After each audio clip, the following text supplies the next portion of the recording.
Steel cage main event tonight. World title, undisputed title on the line. Randy Orton gets his first taste at the belt. But will he win it? It is your 30th of May 2002 edition of SmackDown. Hulk Hogan last week on SmackDown wanted to retire, but Finny Mac went, I want to milk Hulkamania right. He wants to squeeze the others until there's not an ounce of milk left in them. Also, yes, guys, first show we've did since Scott Hall died, so we'll give Rest kudos. in peace, Scott Hall. I believe I don't And I know. believe we won't see him again in real life. I don't think we'll see him again in this watch through. Yeah, sadly for Scotty to Holly. I wish the plane ride for hell with their 180 we could bring him back, but sadly things like that don't work, brother. But anyway, we'll probably review a couple more classic pay-per-views with him in it. Could we do that? WrestleMania 10. The people want to see it. aye. People want to see it. But anyway, what people want to see. What people want to see. Rikishi and Rico taking on Billy and Chuck. You look so gay to me. I mean, I personally, I know people don't like it, but I think a show should always start off with a promo or something, or like a backstage segment. I always find it a bit dead when a show starts off with a match. I know that people complain for years. Monday Night Raw, we want to see wrestling. I actually prefer. I prefer segments, but I don't mind when they kick off like a fast-paced like match, and like the opener, the opening match to a show Can't be 20 minutes or something like that. unless it's been like built, even though then it should be main event. You get me? Aye. Like today's Raw, we've seen Raw and SmackDowns today kick off with like fucking gauntlet matches, take up an hour and a half, an hour and a half of the show. 5 breaks. Awful. Whoever comes up with that shit needs they need fucking put down, don't they? They need killed. That's pretty much it. Well, that's pretty extreme, like, but you know what I Okay, mean? but anyway, yeah, sorry. Wait, yeah, we've got our first match here with Rikiko. Rikiko? That's actually no bad name. Rikiko. Rikishi and Rico team up against Billy and Chuck. Rikishi doesn't trust Rico, and rightfully so. Because he shouldn't. Because Rico's with Billy and Chuck. The belt looks good on me, but it would look better on you guys, wouldn't it, bro? But Rico basically shafts Rikishi here. I kind of like this feud, but I feel like at the same time, it's like they're trying to like really push Rikishi, and it's like he's been doing fuck all for about a year. I know. It's like, what he's doing? Either go all in or don't go all in. You know? Are you all in? Or are you all out? And it's also, there's not much left of Billy and Chuck. No, there's not. Like, There's like, what, a couple months of TV time. They have a match against Rosie and Jamal, and then they have the wedding, and that's it. We're not gay. And that's pretty much it. But yeah, Billy and Chuck pick up the goddamn win, don't they? Next up, we have Tori Wilson wishing Maven good luck in his match tonight. You don't realise how redneck Maven sounds until you actually hear him. he does sound a wee bit redneck. And, Okay, Tori. Speaking of redneck, there was a red door in the background, and Tajiri was creeping behind it. You just see, me so sneaky. Sneaky, that's the word beginning with S. No, I was gonna say, but I improvised and it was sneaky, so I was gonna sneaky. Anyway, yeah, Tajiri. I mean, this has been a good wee. Fucking everything's good. Let's be real. I mean, you could take the worst thing from this show, and it would be the best thing going today. I mean, Tajiri peeking behind this door is better than anything I've seen in wrestling in like fucking. Maven years. Christian could fucking main event Mania. Aye. I don't see why not, but that is what we have next, and it's not main event Mania, it's Not even main event SmackDown, man. It's fucking. Nope. It's a. no wonder, because Christian somehow gets beat by Maven, and Yeah, I wasn't expecting this, but it happened. Maven pulls off the big upset. Christian, surprised he didn't go into one of his temper tantrums. Maybe because DDP snapped him out of that shit. But, aye. that's the bottom line. Next up, we have McMahon meeting with his paralegal, Dawn Marie. So this is the introduction of Dawn Marie. What was she? She was ECW, not WCW? ECW. Yeah, so this is the introduction of Dawn Marie. McMahon's getting very cozy with her Do you here. not think the ECW fictions looked very trampy? I think it was the ECW look. Yeah, I'm not saying they weren't. Who from ECW didn't look trampy? Like, I'm not Women or men or get whatever. that, like, but I'm not saying like they were ugly, but it's like they kind of looked like Prostitutes. they looked like Godfather's whole chains in my opinion. Whereas I think Tori Wilson and Stacey Keibler and Trish, they always had a a more like sort of elegant look about them, kind of. Aye, they were more They look polished. more like models. They were more polished. They look more like models, whereas the Bull and McGillicuddies and the Francines and the Don Maries look more like, you know, you would pick them up in GTA and $50 would come out of your a balance. I mean, that's. And well, Jericho walks into the room with $50 and interrupts McMahon's $50 session. I like this whole running gag of him and Angle interrupting McMahon. Every time McMahon's trying to get laid, someone runs in, and I mean, they basically just stared at Don Marie's tits for the whole segment. Couldn't get this now, but it was good back then. Yes, McMahon basically tells Jericho that he is the first undisputed champion, that he will go on to defeat Farouk. And McMahon doesn't give a fuck either. He's like, you're gonna beat him. I don't, because you're Chris Jericho. No, fuck off. Next up, though, we have Jericho. Let's be real. Walt Coxer would probably give every segment with McMahon and Don Marie, or McMahon and a red down, Stacey Keebler, a double red down, you know, but a brown down. Fuck off, Simon. You I'd give their whole fucking bastard. channel a brown down. I know. And talking about brown, we have Farouk. We are the nation. Chris Jericho. Dum. Nation. A domination. Wasn't anywhere near the level of Jericho Henry, but it was an alright match. It was an alright match. I mean, I always think you assume Nation of Domination is some sort of like fucking black cult movement, but in reality, I mean, didn't that start off with two white guys and then Owen Hart joined? I mean, I am not a nugget. Yeah, it was like two white rappers. Imagine they said, I am not a nigger. God damn. Farouk in the house. Can you say that? Well, the white guy did, didn't he? Well, did he? That's what he said on Raw, huh? You're just quoting him. So he did, aye. Anyway, Jericho with the win here. Yeah, gotta make Jericho look strong. Jericho, quite a lot of this roster will be switching over to... But wait, no, all joking aside, when the Nation started, was Farouk not talking about colour and shit? No, was that not the whole... When it originally started, was he not talking about, like, black power and shit, well, I guess? Or he was doing it by himself. He had a match against Taker.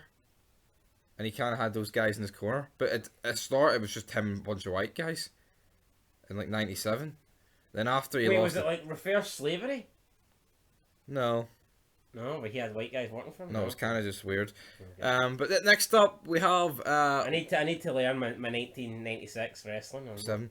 Start of 7, well, like mid-7, like May 7, May 97. My point being is, I think Nation of Domination's a really underrated faction. Aye, guys, but next up... up... if you take the Rock at it, fucking full of jobbers like that. Well, I say that, Farouk's first black champion. Look, Farouk's a good guy. D'Lo Brown, Henry, I mean... I like D'Lo Brown. Henry's world champ. Owen Hart was alright until he died. Yeah, but next up we have the Reverend Devon. Godfather. Right, we get the fucking point. The Reverend Devon, he has got his confessional box here, and Batista's in here. We've got Lance Storm coming to confess his sins to the Reverend Devon. He takes a step into his wee box, which is Devon could have been in the Nation. He could have been, but he was with the Dudley Boys at that point, and which were much better. Aye, his wee booth is the Sharks. What do you make of that? Pretty, I mean, Reverend's basically like another kind of name, another kind of title as a priest, isn't it? It's pretty weird how he's taking Lance Storm into the showers, like, I mean... That's pretty much it. Oh, so... No comment there. God damn! Would have made more sense if Lance Storm was, 25 years younger? But, and wearing a green and white top or something, but no, he was wearing hee-haw, but... Basically, he starts saying that he's done worse than adultery, all this shite, and then they start talking about, worse than being an American. West Canadian. Oh my, testify. He's like, oh my brother, spit it out, sucker. And then he has to pay, but he only gives like 1 cent or something. Yeah, so like Devon forgives him of his sins. Cheap. The big man walks in, Dave Batista, the muscle. Lance Storm's like, shit, I better put some money in this collection box, and he sticks in like a fucking coin. I mean, I guess it could have been a really expensive coin, but I doubt it. I mean, it's probably a fucking cent or a nickel or I don't really know the currency in US coins. What's the highest one? Nickels, cents. But what's the highest? Is you get a 2-point coin for us? What would it be for them? I thought you get a $2 coin. Doesn't even sound right. I think you get a $1 coin. I'd probably say it's 50 cents. Many men. Anyway, though, we have backstage, we've got Hogan and McMahon. Hogan challenges McMahon to a match, but McMahon's like, you want it? You got it? In comes Kurt Angle, batters the Hulkster. Looks like the Hulkster's done. It looks like this is leading to a Hulk Hogan-Kurt Angle match, doesn't it? Kurt Angle's good, but is he good enough to carry Hulk Hogan to a good match? I'd say is because these two definitely face at King of the Ring. I don't know if it'll be a part of the tournament. I doubt that. I mean, why would Hogan be a part of that? I don't know. But next up, guys, undisputed title on the line: Undertaker versus a green Randy Orton. No, nowhere near as fucking. He doesn't even come out with that until he's in fuck after Evolution. I know that's mad. I know I learned that like a couple weeks ago. I would never have thought that. I would have thought he started using Burn in My Light like maybe a couple months after he joined Evolution. That's actually insane to me that he never started using Burn in My Light till after Evolution. And he's used voices for what, like 13 years now? So what did he use when he was in just Evolution stuff? Yeah, they all did. Even Flair fucking came out to Evolutions. Triple H didn't come out to the game, didn't he? Well, depending. Sometimes he came out to Evolution. Ah, we had Evolution, man. Nah, but if he's defending the title.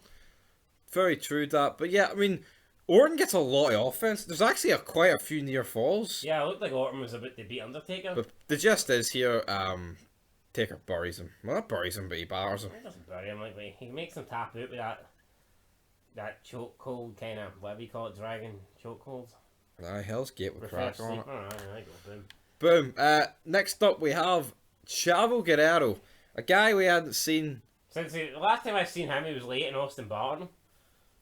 Was it not him and what's it, Hugh Morris? Going, I can't remember. They were doing something. They were filming like a TV show or something. Remember that? Oh, no, they were trying to get contracts from McMahon after the invasion. That was it. But yeah, we have Hurricane and Billy Kidman taking on Tajiri and Guerrero. And who won this match, bad boy? You don't know, do you? Well, I know. Did he actually? Yeah. It was Hurricane and Kidman, because obviously the Hurricane's been left a few notes recently. I mean, I'm not gonna fucking overrate someone just because they died, right? In my opinion, Eddie Guerrero's overrated. And in my opinion, I've never really rated Chavo. Now, I'm not saying in 2022 I wouldn't have him in the main event, because I fucking would. Because wrestling's went down the toilet. But I never really looked at Chavo as like, I mean, to me, he was...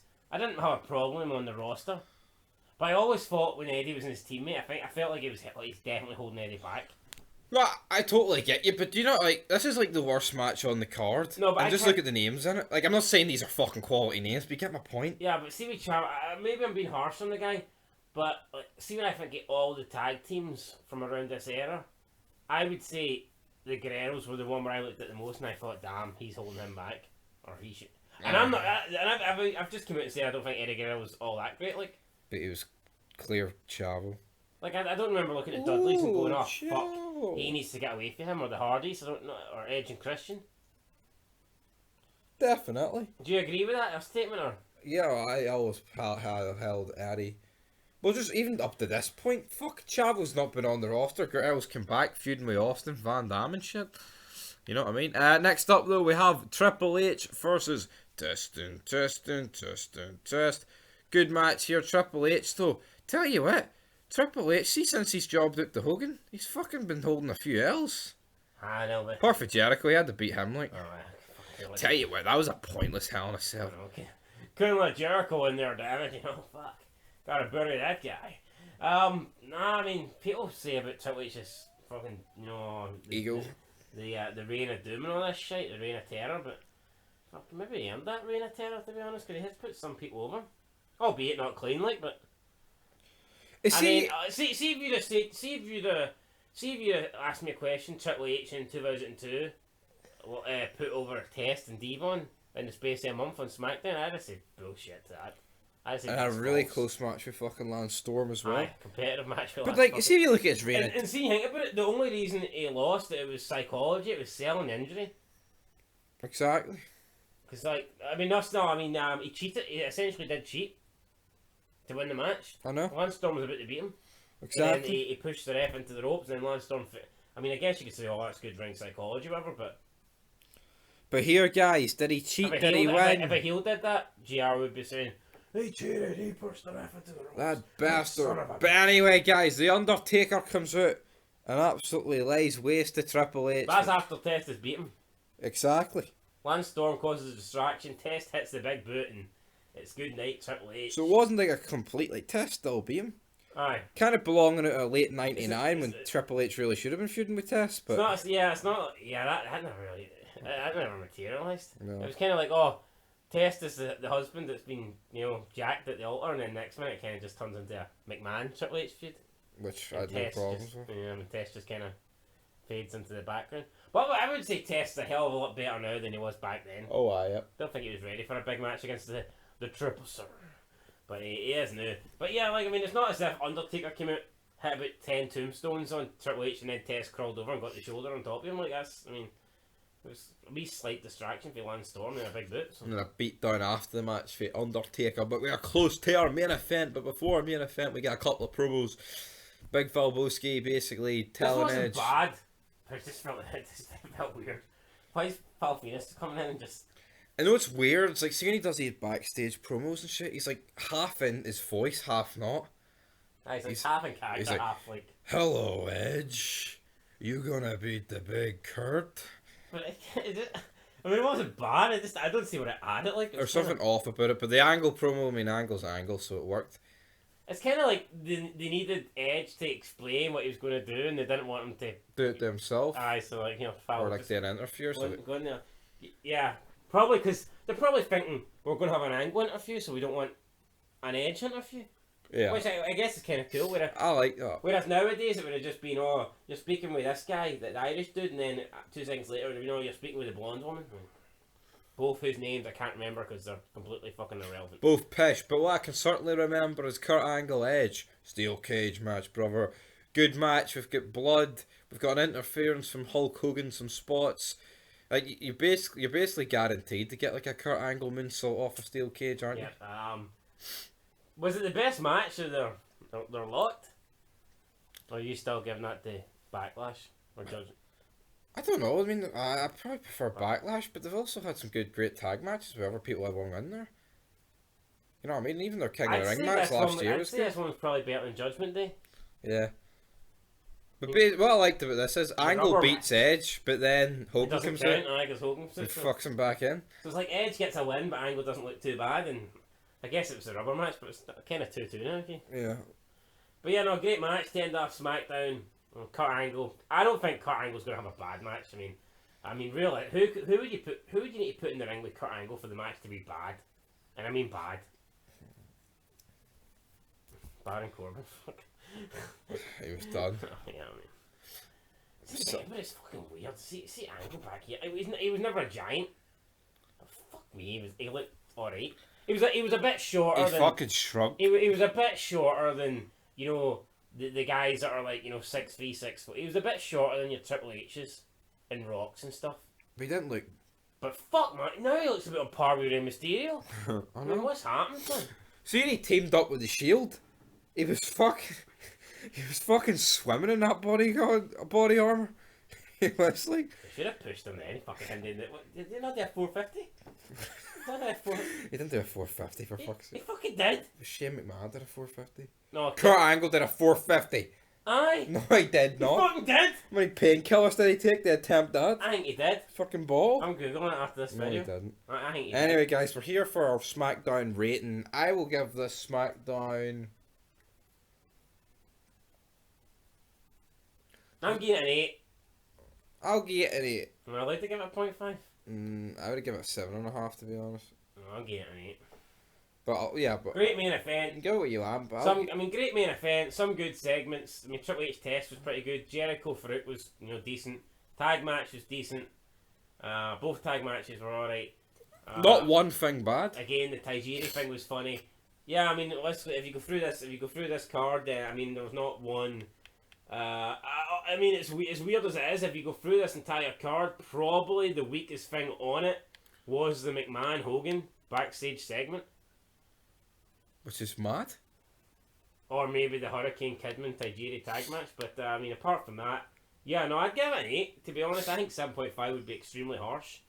No, but an 8's fine. Fuck. Okay, Oh, no, I'll give it an 8. I'd give it an 8.5. But here, we'll give it an 8. I mean, you get a world title match, right? And you get Edge and Angle and a steel cage. cage and a bunch of other matches that are good. And a bunch of good segments. So. If you don't like that, what the fuck are you watching? But anyway, guys, that'll do it. Till top 5 moments, till Raw. One question: when was the last time we gave a current? What was the last year we gave a current show an 8 out of 10? I mean, I don't think it's. I mean, I don't think there has been one, but we really like the Boneyard match and the Cena match at Mania, but I don't like day one and by. There's no way we rated the show that high. I think probably give it like a 5 out of 10. Just Yeah, I actually think I was the rating. Could go back and watch it, but I think I gave it a 5 out of 10. Yeah. Purely based on the fact that those two things were brilliant.